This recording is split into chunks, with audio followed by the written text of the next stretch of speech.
কথা ধারাবাহিকের নতুন পর্বে দেখা যায় যে অ্যাভি কথা মিলে চলে গেছে নকল গয়না বানানোর কারিগর থেকে কিছু প্রমাণ খুঁজতে গিয়ে কথা বলে, আপনাকে কত জায়গায় খুঁজেছি, বাজার থেকে আপনার ঠিকানা নিয়ে এখানে এসেছি, আপনি তো ভালো গয়না বানান শুনেছি।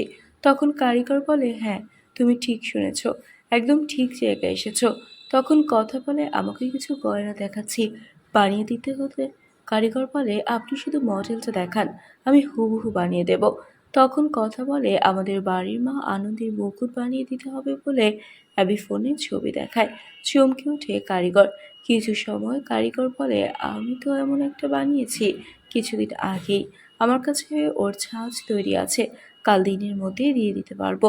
কথার ছলে বলে, আপনার থেকে কে বানিয়ে নিয়ে গেছে? কারিগর বলে, আশ্রমের কেউ, ও প্রতিদিন এসে বসে থাকতো কাজটা ঠিকমতো হচ্ছে কিনা দেখতে।